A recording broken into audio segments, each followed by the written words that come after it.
Il existe 5 astuces qui peuvent te faciliter considérablement la tâche pour faire ton lit. Après avoir vu cette vidéo, tu ne t'énerveras plus jamais lorsque tu devras faire ton lit car c'est nettement plus simple et plus rapide. Cette technique de roulage spécial va particulièrement t'enthousiasmer. Mais tout d'abord, venons-en à cette astuce avec le drap, car tu as certainement déjà vécu cette situation. Tu veux tirer le drap sur le matelas et tu te trompes toujours de coin. Cela signifie que tu dois ensuite l'enlever à nouveau car tu voulais justement placer le côté long sur le côté court. Mais il existe une astuce géniale pour que cela ne se reproduise plus. Fais simplement attention à ce panneau. Tu la trouveras dans un seul coin du drap et elle est toujours en bas à droite ou en haut à gauche. Si tu le mets toujours à cet endroit, tu placeras toujours le drap dans le bon sens sur ton lit. Et ce qui est encore plus énervant, c'est que tu ne peux jamais plier les draps correctement.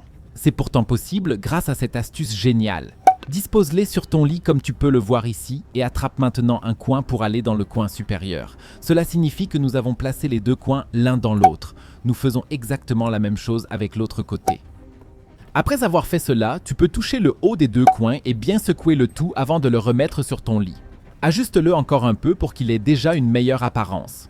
Dans l'étape suivante, tu attrapes le côté inférieur et tu le plies vers le haut. Fais de même avec le côté supérieur. Ici, tu peux bien sûr varier un peu la largeur du drap à la fin en fonction de la place dont tu disposes dans ton armoire. Il ne te reste plus qu'à le plier en deux, à gauche comme à droite, et tu as déjà fait un paquet parfait avec lequel tu as plié ton drap très facilement et tu peux le placer dans chaque armoire. Avant de passer directement à l'astuce de roulage vraiment géniale, je te montre encore ces deux astuces pour les oreillers. Car si tu connais aussi le problème d'avoir toujours trop de taie, parce que ton oreiller est tout simplement nettement plus petit et que tu te contentes de la fourrer sous ton oreiller, alors c'est généralement agaçant. Mais il existe une astuce géniale pour que cela ne te dérange plus jamais. Tout ce que tu dois faire, c'est attraper ces coins et les fourrer dans la tête d'oreiller. Fais-le de préférence du côté inférieur, comme ça tu ne le verras même pas plus tard. Glisse simplement le coin dans le coin supérieur jusqu'à ce que tu ne puisses plus aller plus loin en fonction de la taille de ta tête.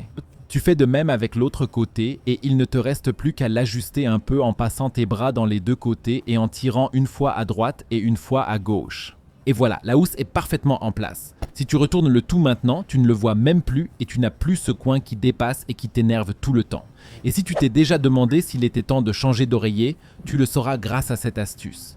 Si tu as un oreiller synthétique de ce type, il te suffit d'appuyer au milieu avec ta main et de plier un côté sur l'autre de manière à ce qu'il soit à peu près centré. Tiens-le ainsi pendant 30 secondes. Lorsque tu le lâches, si l'oreiller est encore assez bon, il devrait revenir aussi vite que possible à sa position initiale. Si l'oreiller est déjà bien trop vieux, il mettra beaucoup de temps à revenir à sa position initiale, voire ne reviendra pas du tout. Tu sais alors qu'il est temps de remplacer ton oreiller par un nouveau. Grâce à l'astuce incroyablement géniale de la roulade, tu peux également recouvrir ta housse de couette beaucoup plus rapidement. Pour ce faire, tu dois la retourner une fois sur l'envers et, dans le meilleur des cas, l'étendre sur ton lit. Une fois que tu as fait cela, tu devrais maintenant prendre ta couette et la mettre complètement par-dessus, de manière à ce qu'elle repose aussi bien que possible sur la housse de couette retournée. Commence maintenant à enrouler le tout du côté où la housse de couette est fermée. Pour moi, c'est de ce côté. Je commence maintenant à enrouler la housse de couette et la couverture ensemble jusqu'à ce que j'obtienne un bon rouleau. Tu as maintenant la housse ouverte de ce côté. Tu devrais l'attraper et l'enfiler une fois sur le rouleau. C'est-à-dire que tu l'enfiles sur le rouleau de manière à ce que le bon côté de la housse soit au-dessus du rouleau, comme tu peux le voir ici. Il ne te reste plus qu'à saisir les deux coins et à secouer le tout une fois et tu as déjà recouvert ta couette à la perfection. Avec un peu d'entraînement, tu y arriveras bien plus vite qu'avec la méthode traditionnelle.